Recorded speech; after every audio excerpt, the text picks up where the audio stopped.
한미일 정상이 4년 9개월 만에 만납니다. 이 자리에서 안보와 경제 협력을 논의할 예정인데요. 한반도의 긴장 완화와 어려운 경제에 보탬이 될 수 있을지 기대를 모으고 있습니다.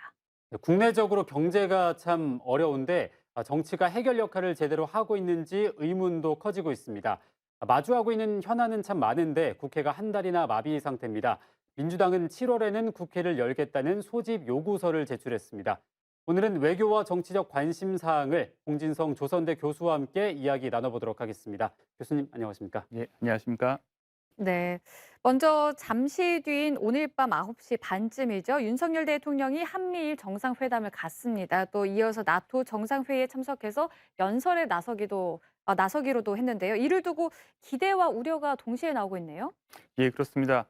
북대서양 안보조약기구는 기본적으로 미국과 유럽 동맹국 간의 안보 동맹 기구입니다. 그러니까 우리나라나 일본 또는 호주, 뉴질랜드 이번에 파트너 동맹국으로 초청받은 나라들이 참석하는 것이 조금 이상할 수도 있는데요. 지금 나토는 말하자면 자기네 뒷마당에서 지금 전쟁을 치르고 있는 상황입니다. 그러니까 자기 집 뒷마당에서 난 전쟁도 지금 제대로 수습하지 못하고 있는 상황에서 미국은 자신의 힘이 어떻게 보면 이제 부족하기 때문에 아시아 태평양의 동맹국들의 지원을 한편으로는 요구하면서 다른 한편으로는 자신의 이제 잠재적인 경쟁국 중국에 대한 견제를 위해서 또한 강경한 입장을 이번 나토 정상회의에서 이제 표명하려고 하고 있습니다. 네.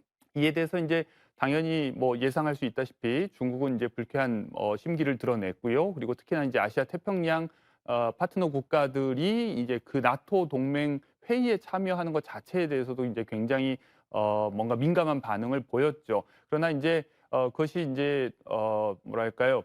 지금 유럽의 단일한 미국과 똑같은 입장은 아니고 유럽 내에서도 이견이 있다는 것을 중국이 알기 때문에 중국과 유럽은 계속해서 이제 경제적 이제 어떤 파트너 관계라는 것을 계속 강조하면서 어떻게든 나토가 확대되는 것을 이제 막으려고 하는 그런 모양새입니다. 네. 이제 우리나라 국민들 입장에서는 이제 한국의 이제 대통령이 그 나토 정상회의에 가서 같은 이제 입장을 취하는 것이 뭔가 또다시 과거의 사드 사태 때와 같은 어떤 외교 마찰로 이어지지는 않을까 하는 그런 우려가 있을 수 있습니다.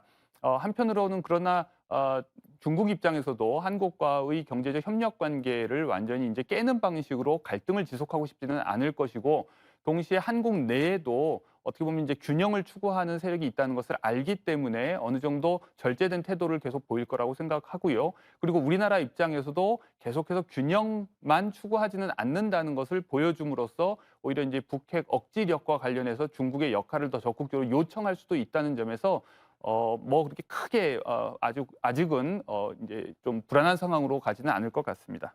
네, 뭐 오늘 대외적으로는 역시나 윤석열 대통령의 외교가 가장 뭐 뜨거운 이슈가 될 텐데요. 내부적으로도 굵직한 사안이 하나 있었습니다.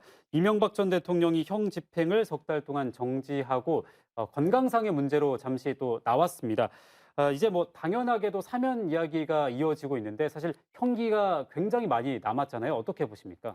그렇습니다. 이제 건강상의 이유로 형 집행이 정지됐는데요. 이제 고령인 점을 미루어 보면 이 이유가 쉽게 이제 사라질 것 같지는 않습니다.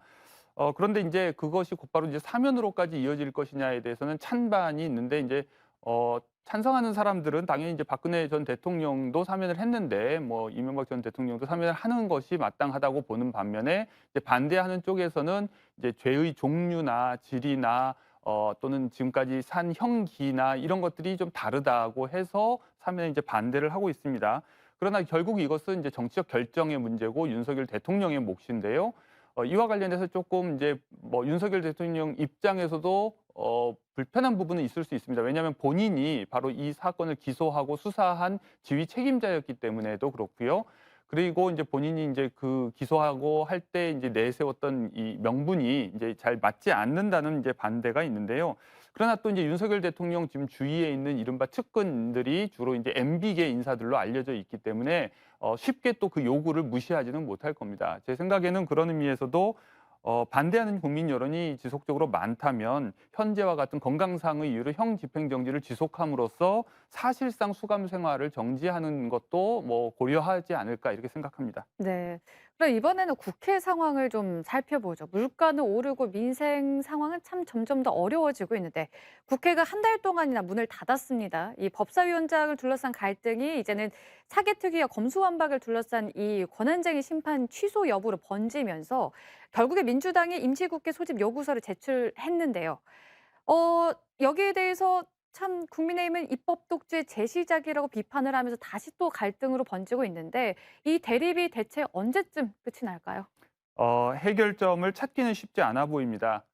그러니까 거슬러 올라가면 지난 4월 말에 국회의장의 중재하에 여야 양당이 합의를 하고 또 의원총회에서 추인을 받은 바가 있습니다. 근데 그것을 윤석열 당시 당선자의 뜻에 따라서 국민의힘 쪽에서 이제 파기를 했기 때문에 민주당은 이제 그 당시의 합의를 지키라고 지금 요구를 하고 있는데 국민의힘 쪽에서는 이미 대통령의 뜻이 그것을 이제 반대한다는 것을 알고 있어서 그 합의를 다시 이제 지킬 뜻이 없는 거죠.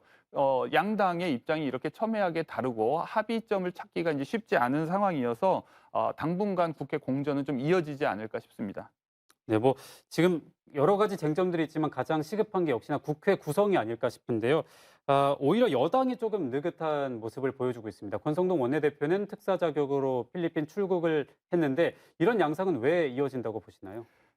과거 이제 여소야대 상황에서 집권한 대통령, 이제 노무현 대통령이나 노태우 대통령이나 김대중 대통령 같은 경우에는 다수인 야당의 협력을 어떻게든 얻으려고 노력을 했고, 그리고 이제 자신을 지지하는 사람들에게 이런 불리한 여건 속에서 내가 어쩔 수 없다고 하면서 약간 지지자들의 조급증을 달래는 그런 노력들을 했는데요.